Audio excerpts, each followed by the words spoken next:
What is it that sees through your eyes, hears through your ears, feels through your hands?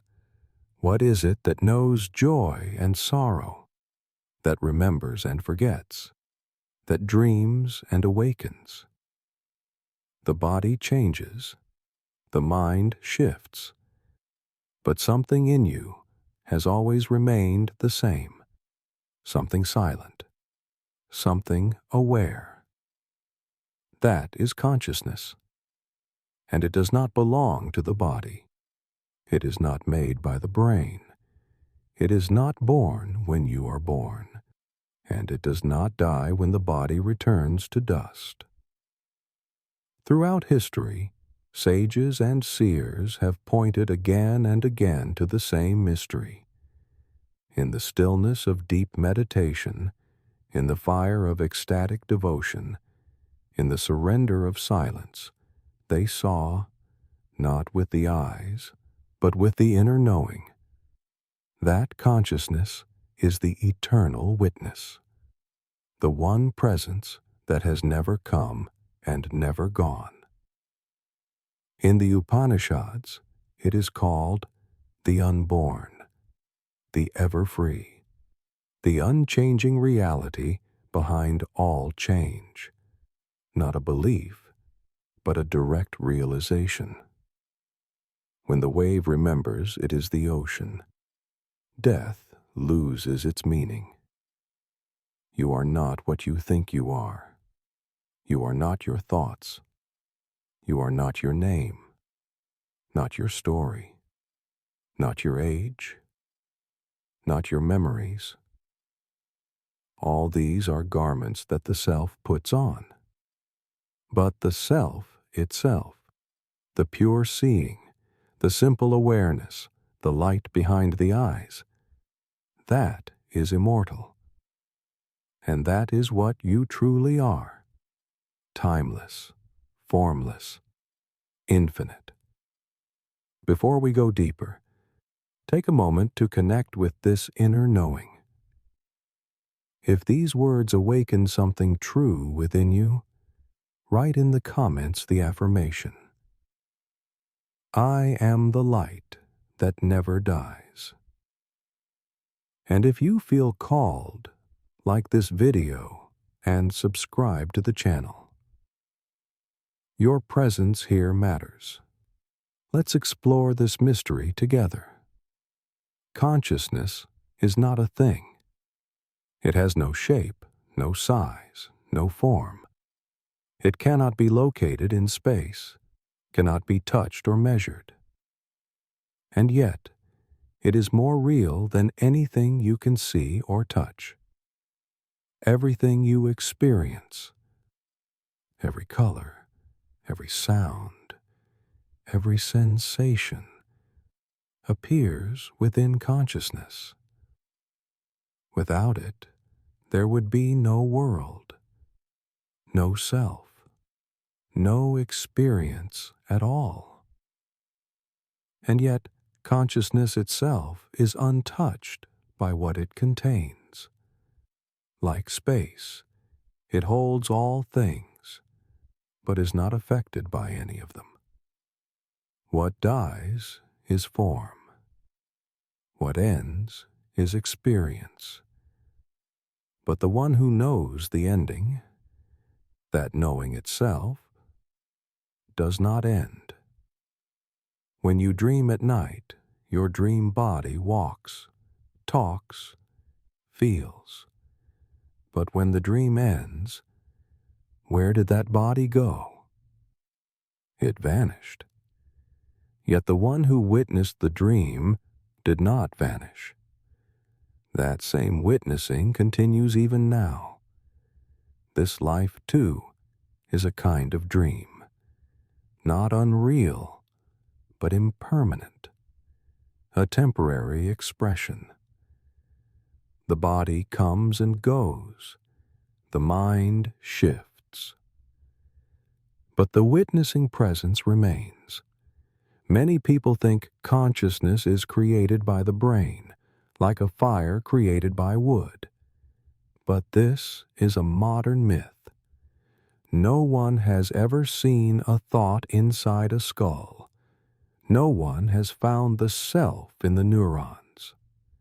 The deeper we look, the more we find processes, mechanisms, reactions, but never the experiencer. The seer is always beyond the seen. The knower is always prior to the known. That which is aware of thoughts cannot itself be a thought. There is something in you that watches the mind, something that remains the same whether you are happy or sad, asleep or awake, young or old. That awareness does not grow old. It does not decay.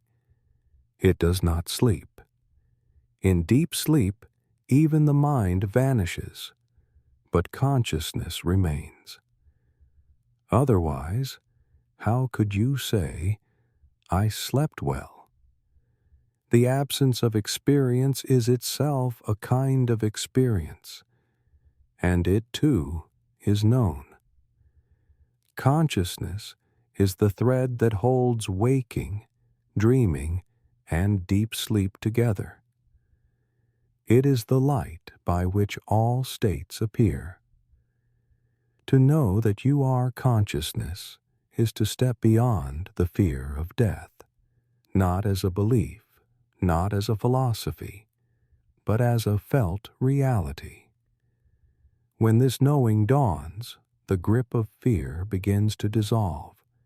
You no longer cling to the body. You no longer cling to identity. You no longer cling to the changing waves of life. You rest in the ocean beneath, the unmoving depth. That depth is not separate from you. It is you.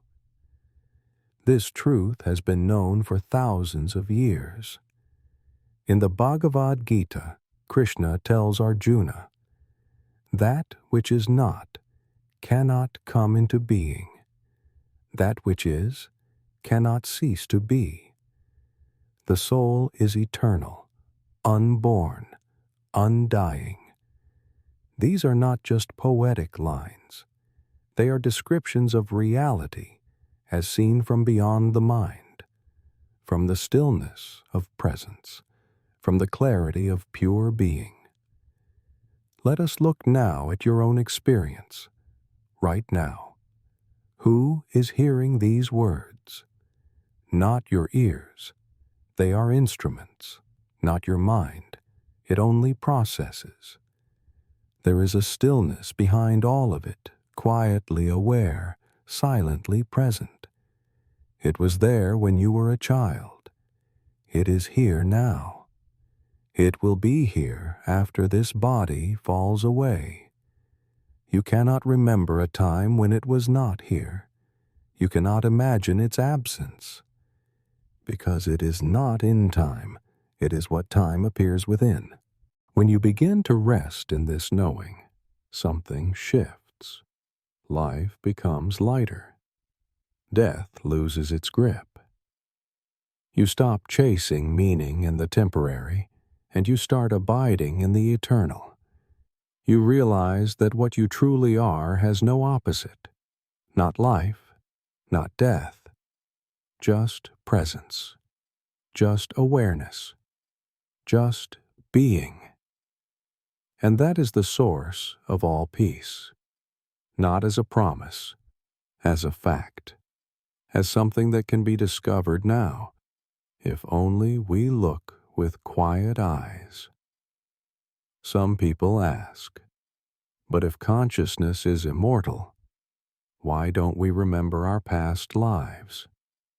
Why do we feel so limited, so temporary? The answer lies not in consciousness itself, but in the coverings around it. Just as clouds hide the sun, conditioning hides the self. Memory belongs to the mind, but consciousness is beyond memory. It is not a story. It is the light in which all stories rise and fall. Even when you forget who you are, consciousness remains unchanged. It is never lost, only covered, only veiled. The journey of awakening is not about becoming something new.